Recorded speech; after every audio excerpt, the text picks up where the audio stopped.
Draymond Green naglabas ng sama ng loob tungkol kay Steve Kerr. Kawhi Leonard ipapalit kay Butler. Will Richard bibigyan ng mas magandang role. Pero bago ang lahat, kung bago ka pa lang sa channel na ito, huwag kalimutan mag-like at mag-subscribe. At kung Warriors fan ka, siguraduhin mong tapusin ang video na ito. Tara simulan na natin. Sa isang podcast appearance ni Draymond Green, diretsahan niyang sinabi na mula raw nung dumating si Kevin Durant sa Warriors noong 2016, wala nang play na specifically designed para sa kanya. At ayon mismo kay Draymond, since 2016, not a single play for me. Para sa isang player na naging puso ng depensa ng Warriors Dynasty, isang player na tumulong manalo ng 4 na championships, parang nakakagulat marinig yon. Dahil kapag iniisip natin ang Warriors offense, lagi nating nakikita Steph Curry moving without the ball, Klay Thompson shooting, KD isolation noon, o kaya ngayon ay motion offense para sa mga shooters. Pero si Draymond, madalas siyang facilitator, screen setter, defensive anchor, at kahit napaka-importante niya sa sistema, hindi siya priority sa scoring plays. At dito marahil nanggagaling ang frustration niya. Pero mga Kadab Nation, hindi ibig sabihin nito ay galit na galit siya kay Steve Kerr. Sa katunayan, sinabi rin ni Draymond na sobrang laki pa rin ng respeto niya kay Kerr. Dahil ayon sa kanya, malaking dahilan si Steve Kerr kung bakit naging Hall of Fame caliber player siya.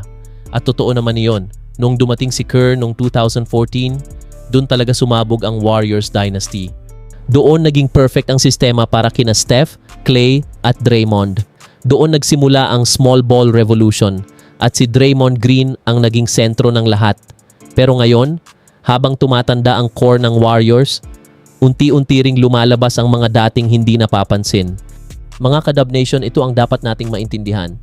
Ang Warriors system ay hindi traditional offense. Hindi ito katulad ng ibang teams na may set plays para sa lahat ng stars. Sa Warriors, ang system ay umiikot talaga kay Stephen Curry.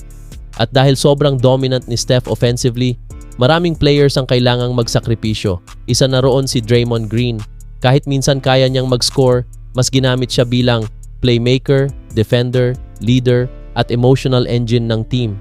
At sa totoo lang, tinanggap naman yun ni Draymond sa loob ng maraming taon. Pero ngayong dumadaan ang Warriors sa disappointing seasons, natural lang siguro na mapaisip siya na maximize ba talaga ako ng system? At ito ang tanong ngayon ng maraming fans. May mali ba talaga sa coaching ni Steve Kerr? O kulang lang talaga ang roster ng Warriors? Dahil aminin natin, hindi na katulad dati ang lineup ng Warriors. Dagdag pa rito ang issue kay Jonathan Kuminga, mga inconsistent role players at kakulangan sa size at scoring. Kaya ngayon, maraming fans ang nagsasabi ng opinyon na si Kerr ang problema. Mga idol, alam naman natin na nitong mga nakaraang taon, pilit na bumabalik ang Warriors sa championship level. Pero kahit nandyan pa rin si Stephen Curry, ramdam nating kulang pa rin sila sa consistent na second superstar. Oo, may Draymond Green, may mga young players tulad ni na Brandon Podziemski at Jonathan Kuminga noon. Pero pagdating sa playoffs, ibang klase talaga kapag may isa ka pang proven superstar. At dito na pumapasok ang pangalan ni Kawhi Leonard. Si Kawhi, kahit madalas ma-injure, isa pa rin sa pinakadelikadong two-way players sa NBA. Kapag healthy siya, kaya niyang bantayan ang pinakamalakas na scorer habang nakakagawa rin ng 25 to 30 points kada gabi. Sobrang delikado niyan. Ayon sa reports, muntik na raw talagang subukan ng Warriors na galawin si Kawhi nung trade deadline. Pero hindi natuloy dahil ayaw pa raw sumuko ng Clippers noon. Ngayon off-season, ibang usapan na. Dahil matapos muli ang disappointing playoff run ng Clippers, maraming fans at analysts ang naniniwalang posible ng magkaroon ng malaking pagbabago sa roster nila. At kung mangyari iyon, automatic na papasok ang Warriors bilang isa sa posibleng destinations ni Kawhi. Bakit nga ba gustong-gusto ng Warriors si Kawhi Leonard? Simple lang mga idol, championship mentality. Hindi na bata si Stephen Curry. Alam ng Warriors management na limitado na lang ang natitirang taon ng prime ni Steph. Kaya imbes na maghintay pa sa development ng mga bata, gusto nilang mag-all-in habang kaya pa. At si Kawhi ang perfect fit dahil hindi siya ball dominant. Elite defender siya at sanay siyang maglaro sa championship pressure. Hindi rin siya takaw eksena. Tahimik lang pero sobrang deadly sa loob ng court. At para sa Warriors system, perfect match talaga. Ngayon, paano nga ba mangyayari ang trade? Ito ang mahirap na parte. Dahil sobrang laki ng kontrata ni Kawhi Leonard, posibleng kailangan isama ng Warriors ang isa o dalawang key players kasama ang future draft picks.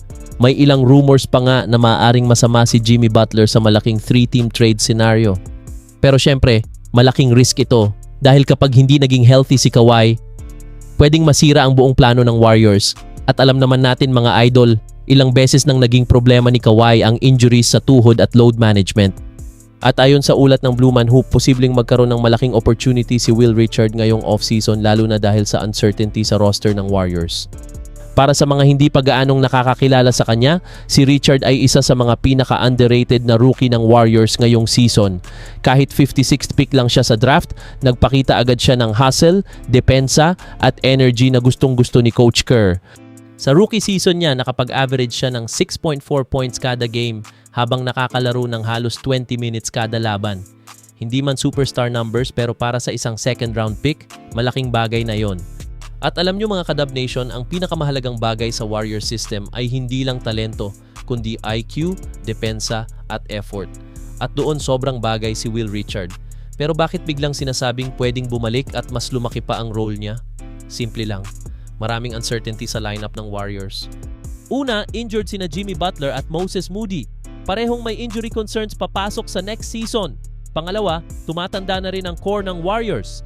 Si Stephen Curry ay 38 years old na habang si Draymond Green ay unti-unti na ring bumabagal ayon sa ilang reports. Kaya posibleng mapilitan ng Warriors na mas bigyan ng pagkakataon ang mga batang players tulad ni na Brandon Podziemski, Gui Santos at syempre si Will Richard. At kung tutuusin, may potential talaga si Richard. Sa college, solid siyang shooter. Umabot siya ng halos 40% sa 3-point line nung isa niyang season sa Florida. Ang problema lang ngayong rookie year niya ay inconsistency. May mga games na sobrang init niya. May mga laro naman na halos hindi maramdaman. Pero normal lang iyon sa rookie. Ang importante, nakikita ng Warriors coaching staff ang effort at defensive instincts niya. At alam naman natin kapag favorite ni Steve Kerr ang isang player dahil sa depensa at hustle, malaki ang chance na manatili siya sa rotation. Isa pa sa magandang balita para kay Richard ay ang kontrata niya. Nasa murang 4-year deal siya. Kaya napakalaking value niya para sa Warriors lalo na ngayong hirap sila sa salary cap at luxury tax. Kaya habang iniisip ng Warriors kung kukuha ba sila ng superstar o magre-retool ng roster, may chance na isa si Will Richard sa mga quietly important pieces ng future nila. At honestly mga Kadab Nation, minsan hindi kailangan ng team ng superstar para magtagumpay. Minsan kailangan mo lang ng player na handang gawin ang dirty work, yung lalaban sa depensa, yung hindi reklamador, yung willing gawin lahat para manalo, at mukhang iyon exactly ang klase ng player na si Will Richard. Sa tingin nyo, may future ba talaga si Will Richard sa Warriors? Comment down below. At kung gusto nyo pa ng latest Warriors news, trade updates, at NBA content, huwag kalimutang mag-like, subscribe, at pindutin ang notification bell. Peace out!